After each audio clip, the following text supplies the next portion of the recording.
Welcome back to PHAE'S PLACE, a podcast where dreamers have the liberty to dream. I'm your host, Phaedra, and I am so excited that we have this time to dream together.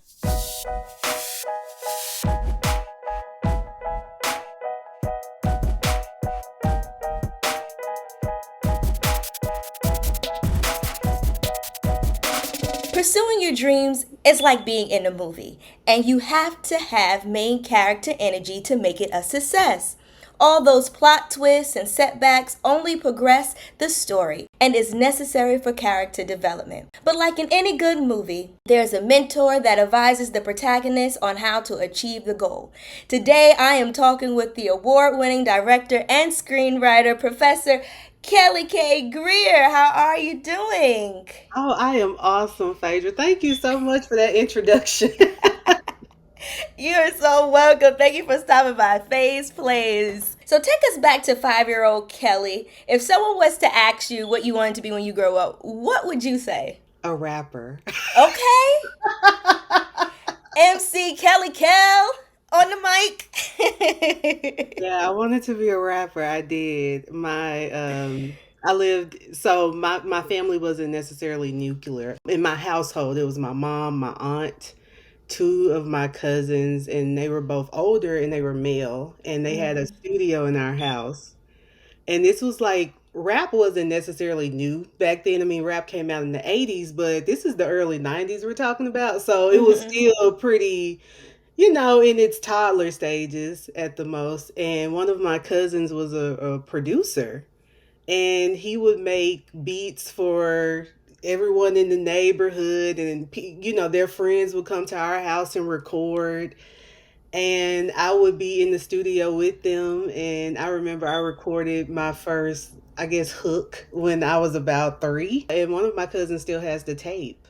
And basically all I did was just kind of mimic what they were saying, but I had the child voice. That was pretty much, and I just thought that that's what we were supposed to do. I think about all the up and coming rappers, but even like we see a lot of celebrities, they have their children in the studio. I'm thinking about Blue Ivy. I never seen a ceiling in my whole life, and then you have Hazel Monet. And online, there's this girl, they call her Van Van. I can believe. She's like 3, but she's out there with Harris, T.I. and Tiny's daughter. Yeah. So she has a couple of... I have seen her. I have. See? Now that you mentioned Harris, so I can correlate the two together. Who knew that you paved the way? Who knew? Right. So you and I have a lot in common, but we love Black sitcoms. Yes. What sitcoms would you pick to describe you? Oh, wow. What sitcom would I pick to describe me? Okay, I would have to say, and this may be, I would have to say Living Single. I will. I'm going to say it. Living Single. Yes. I'm going to tell you, when I was young, you know how other kids, like, they'll play until the street lights come on. I played until I knew it was time for Living Single to come on at 6 p.m.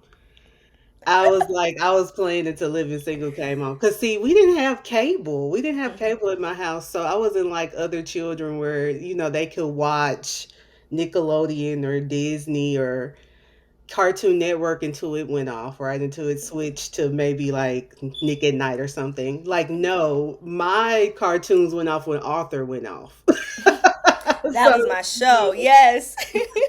And so I was watching adult content very early, and certain jokes, of course, I didn't understand, but I knew the context of what they were talking about. So even if I didn't understand exactly what they meant by certain things, I knew the way it made me feel and the way it made the characters feel about it. So I would say Living Single just because I kind of saw these women in my life. It was almost like I knew them, and I did know them in variations of aunts or my mom's friends or my mom herself. My mom is very much a regime. She's one of my favorite characters on there. Yes, and I love Kim Fields. Like, I love Kim Fields. The whole Fields family, actually. All of them are talented. Yes, they are. They are. I'm so glad that you brought that up. Do you watch the podcast, the Reliving Single podcast that they have now with Kim Coles and Erica Alexander? I do. I actually watched it this morning. So Isn't it great? Yes. So I walk every morning. Every morning I do about an hour walk, or I try to push myself a little bit more. And because I don't know if you know this, Phaedra, but like a couple of years ago I lost like 100 pounds. And I did that just by walking.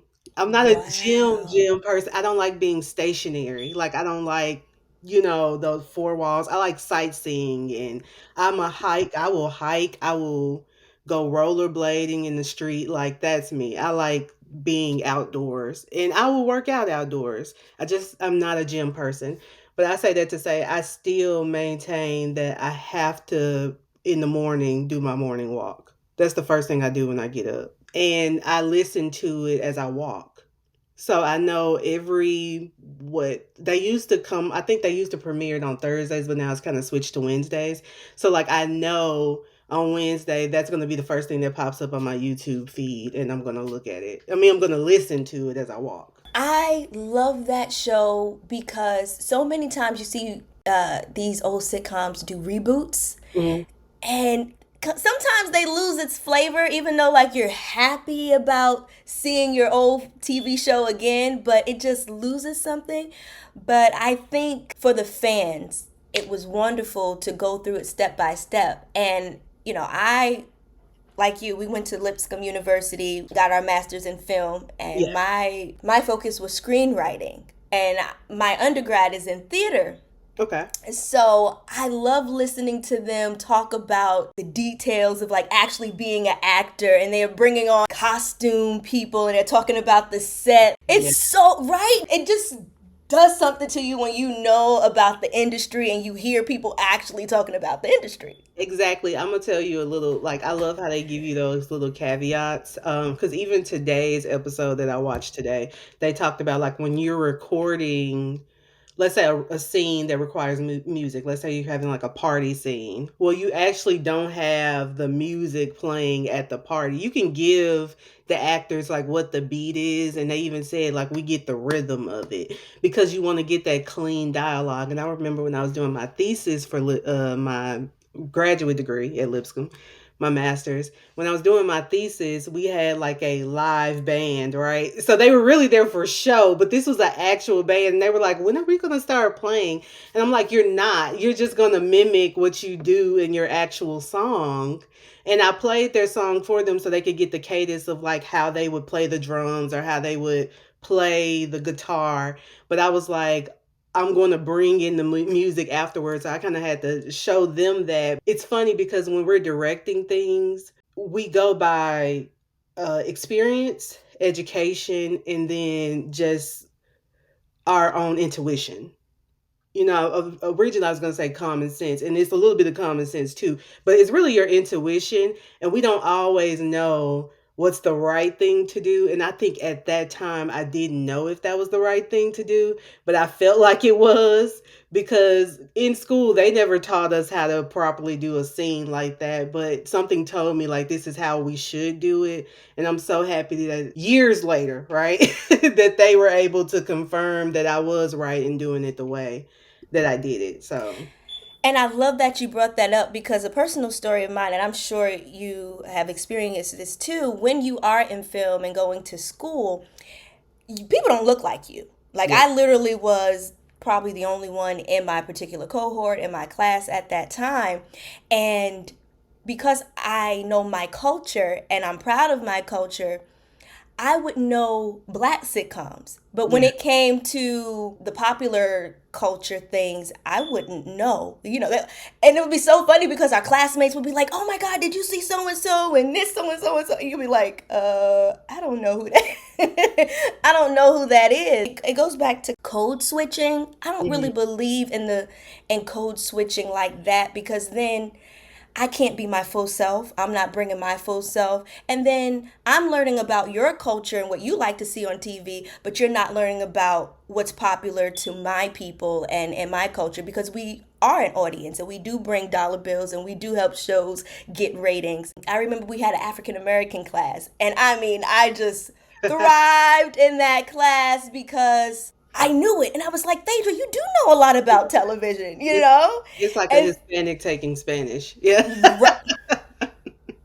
Exactly. And so watching Reliving Single, I get what I need. I'm like, oh, this is how the other people felt in class when they were just talking about things that they knew. I think that I hate to really say this, but I think I do a great job actually with code switching, which is I don't know if that's terrible to say or if it's just like, oh, it's just one of those things because film is so predominantly white. And then we also have like corporate America because I've also worked at like a corporate production company. And literally it was just me and one other black young lady and she came after me and she couldn't code switch. I'm not saying that she necessarily can't, but she wasn't willing to, right? And so they deemed her as, well, she's not friendly. And then literally the editors, the other, and I didn't really know this at the time. I didn't know this until they let her go. But it may be because we were closer, right? They didn't start telling me that, oh, she would be mean to us or rude to us in meetings. And I'm just like, maybe she's just telling you the truth and you deem it as being rude. Because here's the thing, everything there was kind of like handled with kid gloves when it's just like it's not like that in the real world. Like in the real world, if you mess up, I'm going to let you know you messed up. And I even try to instill that in my students. And I get it, times have changed, right? But there still needs to be a level of, if you're going to be in a professional setting, you need to know how to work professionally. And so I think I did that as, let me get along to get along. And I think that's why I learned to code switch. And then even when I was in grad school, there was it was about no, it was about six other black women. And I Oh, love them to that's this day. good. I That's love them to good. this day. And we're all not as tight as we used to be because we used to be tight. We used to be tight. But now I think I only talk to Maya. I think I only talk to one. Yeah, I can honestly say that I only talked to one. But in saying that, I was the person that I could tell you about a Friends episode like this because I like watching Friends. I can tell you about the Golden Girls. You can name any sitcom, but I'm a sitcom person. And I think that's really like, I could have a conversation with a 70-year-old white man about Gilligan's Island or the Beverly Hillbillies because I love those shows. And so to me, it didn't register as like the corporate side. I knew that was code switching, but when I would have conversations about just sitcoms that they liked, I could fit in because I like them too. But I still think our sitcoms are better. I do. And it's just something about when you can recognize something on television because it can get really lonely. The downside of code switching, I personally feel, is that you kind of losing yourself. It's like what I watch is not that important, so I can't talk to you really about it. But on the other hand, whatever you say, you just automatically think that I know. And I love to say, oh, I don't know. Tell me about them. Because if I say Loretta Devine, do you know who that is? Right, right. That's true. That's true. But then So, also, if go you're on ahead. the flip of it, because I also, when I was working in corporate, I had a boss he was married to a black woman. He was a white man. And he would come and tell me like how much fun he had at Essence Fest. And it's just like, I didn't go. Why are we talking about this? You know? That too, that too. It is such a balance, right? Being, first of all, black in America, but being a black woman in America, it's just like you really just have to observe and see. It's Yeah, like a dance, it's a dance. And it exactly. can be tiring, but you'll learn. You'll learn. And we are probably they feel the most uncomfortable with us, but the most comfortable with us. Right. And that's probably in a historical sense as well. It's like, oh, she doesn't Yes. play, but yet she's nurturing. I don't know what their mental state is, but that's probably somewhere along the lines of it. That is so true. Like, I remember there was a professor, so we had to pitch an idea. Hmm. So we had to stand in front of the class, and my pitch had to do with something about two women in the ladies' room, and they're just putting on their makeup. Yeah. And I finished my pitch, and the first thing a professor said to me was like, "Did you see that SNL episode when it was just like, girl, Girl. And I was just like, how did you get that from Hmm. what I was saying? Because I did not use any AAVE. I was very proper. And I just thought that was so funny. So I'm like, were you even listening to anything that I said? And all you know about black culture is SNL? Uh-huh. Girl, yeah, where they overly dramatize things, and not even just the black SNL cast members.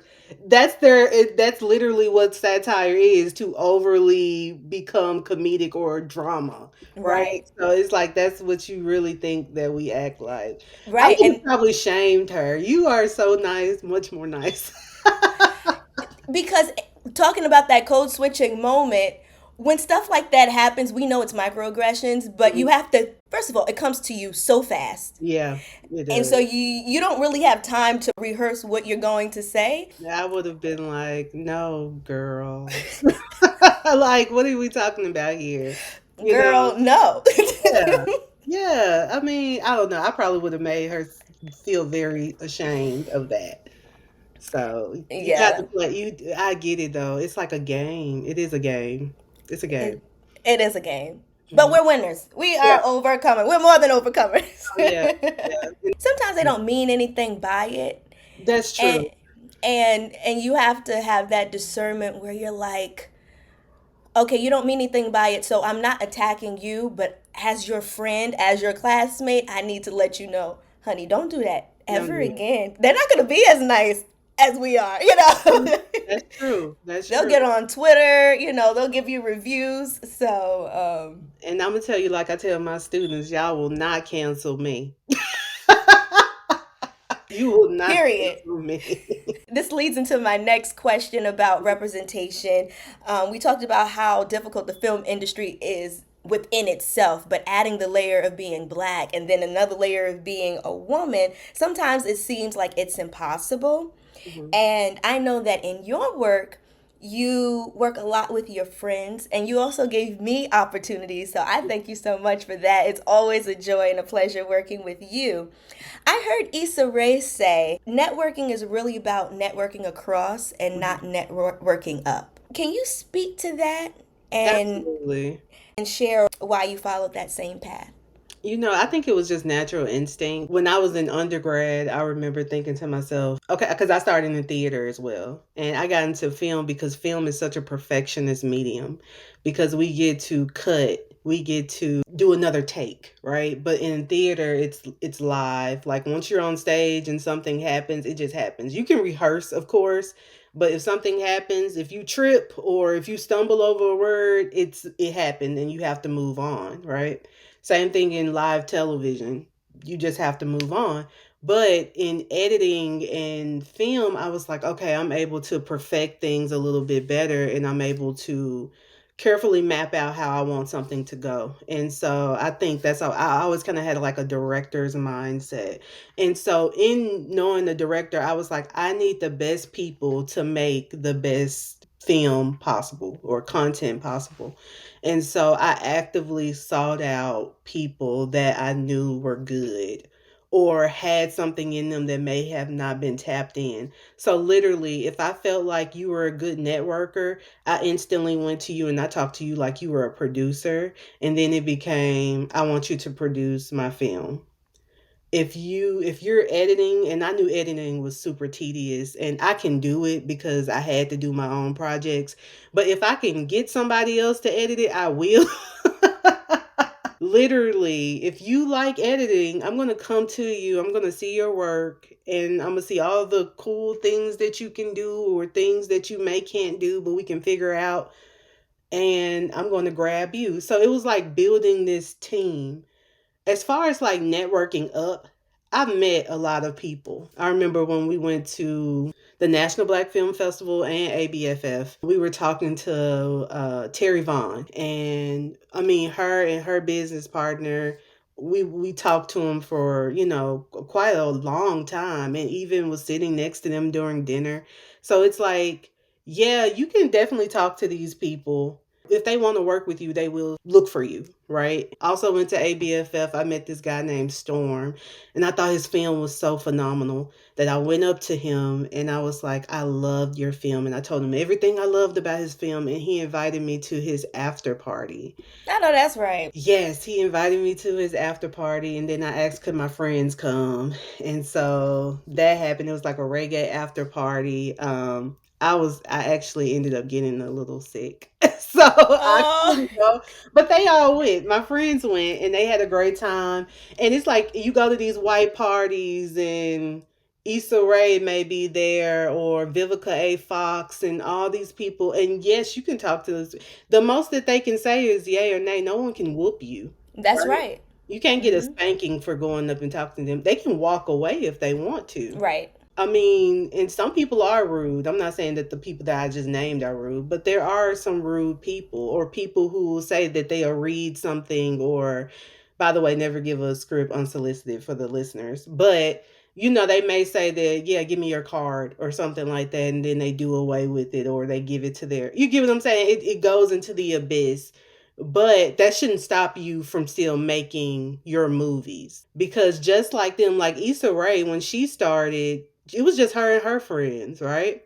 She didn't know Tracy Ellis Ross, or you name it. You get what I'm saying? Or whoever. She didn't know these people, but now she does, because she's positioned herself in a room where she can know these people. And that's how I always kind of looked at it. So even before she became popular, probably even before she said that statement, I was always of the mindset of, if I'm going to make it big, it's going to be with the people that I work the best with. Because who's to say that if I become best friends with Will Smith tomorrow, that we're going to have a great working relationship? Me and Will might just like to kick it. We might just like to hang out and go see a movie or whatever. We might like to hike, right? But who's to say that we're going to have a good, like, oh, I can work with Will and have that relationship. So the people that I've been working with are people that I know I can always work with. Watching you and Maya, both of you really inspired me to network across and not only network up. Because, like you said, you want to produce the best content. You want to produce it with people who really know you. Hmm. And sometimes when you're in that zone, you don't have time to explain everything. So it's good to have someone who could like read in between the lines. Yes, So I really appreciate that, and I love that you guys do that because you open doors for people like me. Thank you, thank you, absolutely, thank you. absolutely. Do you have an idea for a business, but bringing it to fruition seems so overwhelming? Look no further. Embolden Consulting is a strategy and creative consulting agency that turns bold ideas into thriving ventures. When rebranding my podcast PHAE'S Place, I needed direction and someone who gets it. Who gets me? I tried Embolden Consulting and was not disappointed. The results I received showed that there was close attention to detail and gave me insight of what I needed to make my business work. You have the vision. Let Embolden Consulting help you execute the dream. Their services include strategic messaging and branding development, operational strategy, project management, and marketing campaign design. Email Jodi Iyamu at emboldenconsulting.com. That's JODIIYAMU at emboldenconsulting.com to set up your consultation today. Use the code PHAE'S Place to receive a free consultation. So let's get into your creative process. What's your process for turning an idea into a full screenplay? That's a good question. I always have ideas. I always have ideas. I've never It's funny. I have some very interesting people in my life, but I wouldn't dare write a movie about them, right? And no matter how much they ask me to, I'm just like, no. I think I like character, right? I look at certain characters that I want to see, or certain characters that I haven't seen in a while. Like, it makes no sense for me to write a movie about something that we've already seen. So instead, I want to write something that, prime example. Have you ever seen the film Juno? I've seen bits and pieces of it. So I like Juno. I watched it when I was in high school and I thought it was a really good movie. And then I thought to myself, like, not saying that we need a black Juno, right? Because the black woman's experience would be different than a white woman's experience.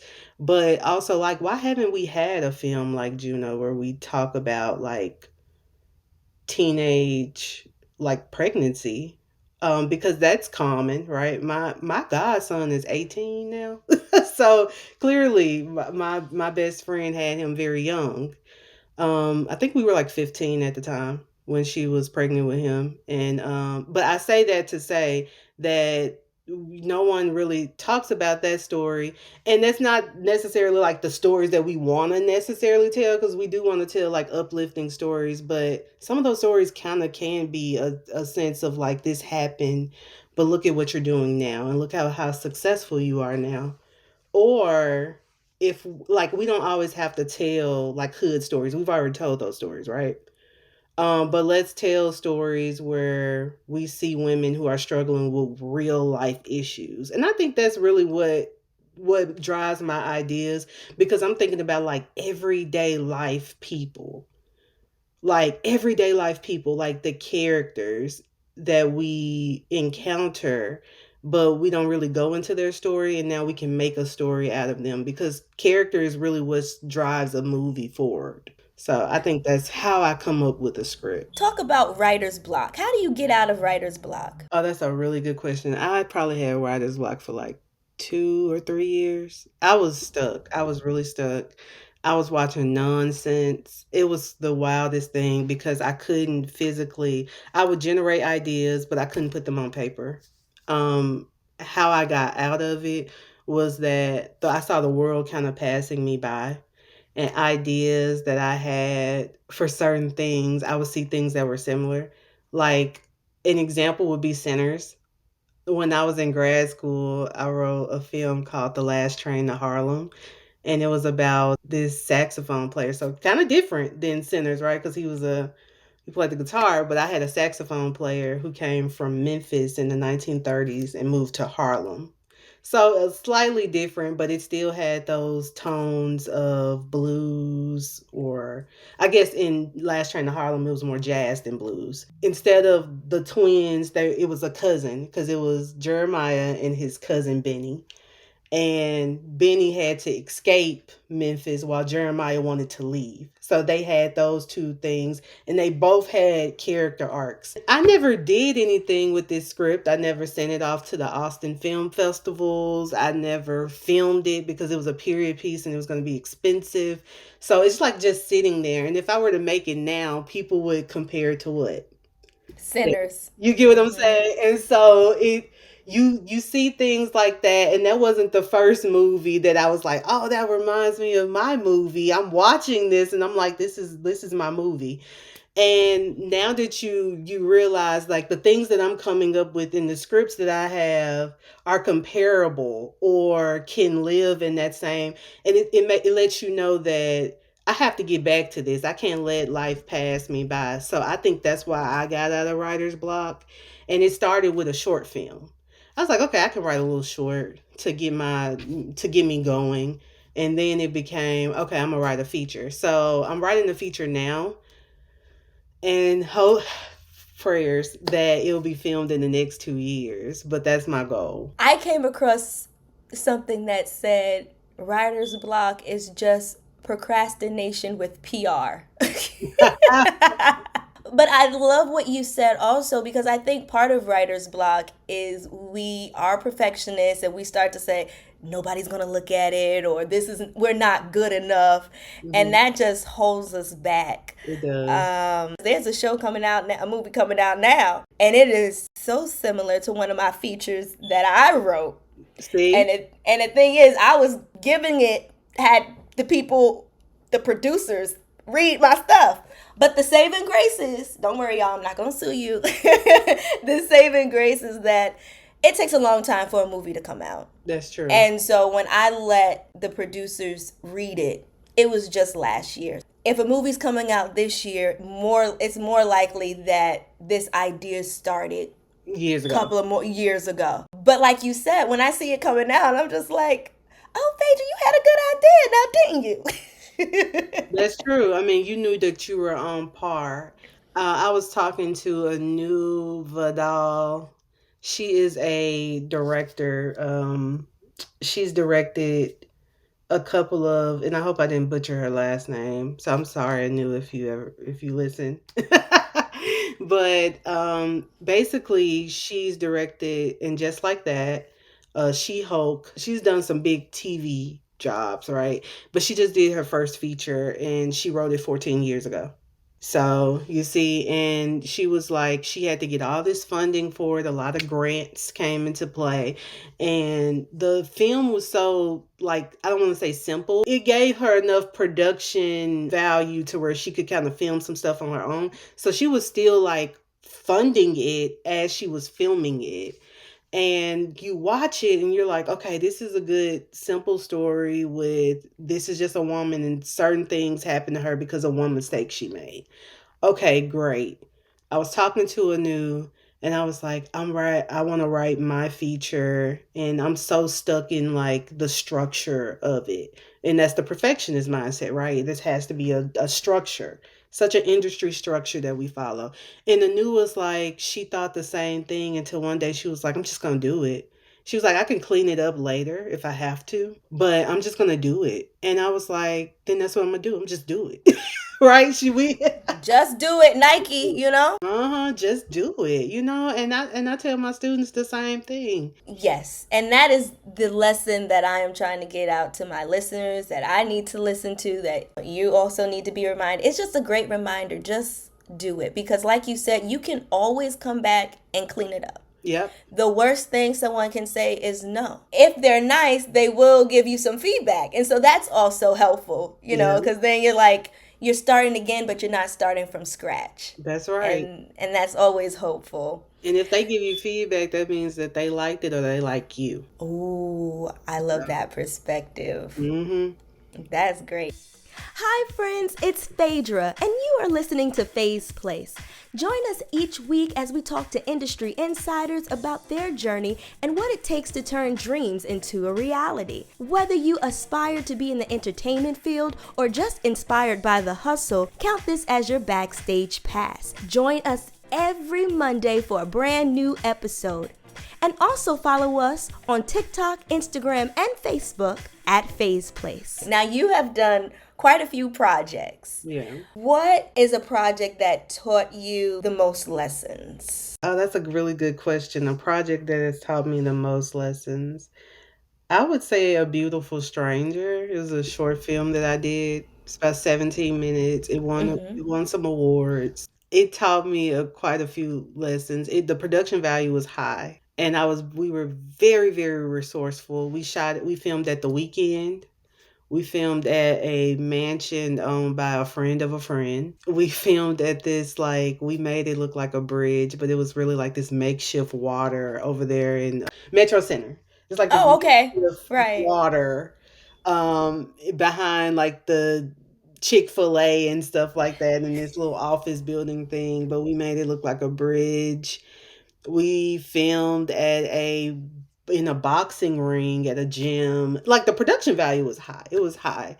And so it really honed me as a director, that I had all these locations that I had to make look authentic, and then I had my actors that I had to keep grounded in realism, but then I also had these behind the scenes situations with like crew members. I knew, I kind of was like, this is going to be the greatest thing, one of the greatest things that I'm going to do, that really sets the tone of the type of director that I want to be.